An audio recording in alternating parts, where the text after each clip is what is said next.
धम्मपद। एक बार महामोगल्लान थेर भलक्खण लक्ष्मण के साथ राजगृह में भिक्षाटन हेतु घूम रहे थे।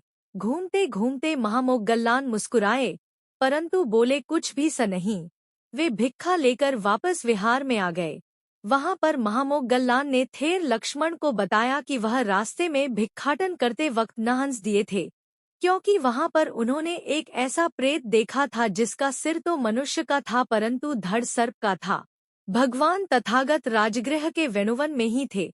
तब उन्होंने वह बताया कि भिक्खो, उन्होंने भी इस सही प्रेत को देखा था, ठीक उसी दिन जिस दिन उनको बोधिलाभ हुआ था। भगवान ने आगे बताया कि बहुत समय पहले एक प्रत्येक बुद्ध हुए थे। लोग उनका आदर करते थे, सत्कार करते थे, उनके आश्रम में जाते थे, धर्म श्रवण करते थे। इस प्रकार उनके आश्रम में श्रद्धालुओं की भीड़ लगी रहती थी, आवाजाही लगी रहती थी।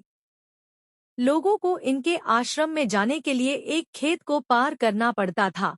खेत का मालिक यह देखकर परेशान था, व्यथित था कि आश्रम में आते जाते बहुत से लोगों के कारण उसका खेत खराब हो जाएगा। वह लोगों को रोक तो नहीं सका, परंतु उसने अपने खेत में आग लगा दी। उसी दरमियान बुद्ध वहां से अन्यत्र चले गए। उन प्रत्येक बुद्ध के श्रद्धालुओं को खेत के मालिक पर बहुत गुस्सा आया, क्रोध आया। उनके तेवर चढ़ गए और खेत के मालिक को पीट दिया। पीटते गए खेत के मालिक की दुर्गति हुई। वह मरणासन्न हो गया और मर गया।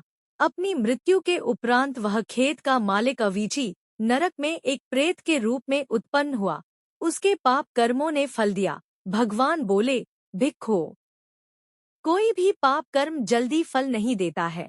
जैसे कि कोई कल नहीं लाता भी ताजा निकाला गया धारोष्ण दूध जल्दी ही दही नहीं बनता है।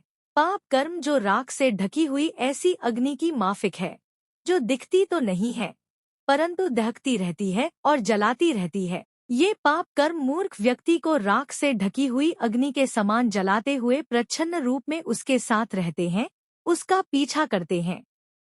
वे आगे बोले, कोई भी पाप कर्म तुरंत फल नहीं देता है। जैसे कि तुरंत दुहा गया दूध तुरंत ही दही नहीं बन जाता है, उसमें समय लगता है। कभी कभी तो बुरे कर्मों को फलने में बहुत लंबा समय लग जाता है। व्यक्ति उनके कारण और परिणाम को टटोलने में, समझने में, जानने में असमर्थ हो जाता है। किसान अपने खेतों में बीज बोते हैं, बरसात होती है, बीज अंकुरित होते हैं, फटते हैं, फलते हैं। फिर भी इसमें कई बीज होते हैं जो अंकुरित नहीं होते हैं और वे जमीन में गड़े के गड़े पड़े रहते हैं। वह किसान जिसने अपने खेत में बीज बोया था, वह इन बीजों को भूल चुका होता है। फिर बरसात होती है, उपयुक्त जलवायु होती है, परिस्थिति होती है, छुपे हुए वे बीज फूट पड़ते हैं, अंकुरित हो जाते हैं। ऐसे ही हम जो कर्मों के बीज बोते हैं, उनमें पाप कर्म के कई बीज बिना फले ही रह जाते हैं। हम उन्हें जान नहीं पाते हैं, ये हमारे अंदर ही रह जाते हैं और बहुत दीर्घ समय के बाद में फल देते हैं। राग, लोभ, मोह, घृणा, हिंसा, ईर्ष्या आदि पाप कर्मों के बीज ऐसे ही हैं, जो हम में उसी प्रकार छुपे पड़े हैं, जैसे राख में छुपी आग। उन्होंने ऐसा कहते न हुए यह गाथा कही, नहीं पापं कतं कम्मन सज्जु खीरण व मुच्यति दहनतम बालमन वेति भस्मच्छन्नो व पावको। अर्थ जैसे ताजा दूध शीघ्र नहीं जम पाता, वैसे ही किया गया पाप कर्म शीघ्र ही अपना फल नहीं देता। वह राख से ढकी आग की भांति जला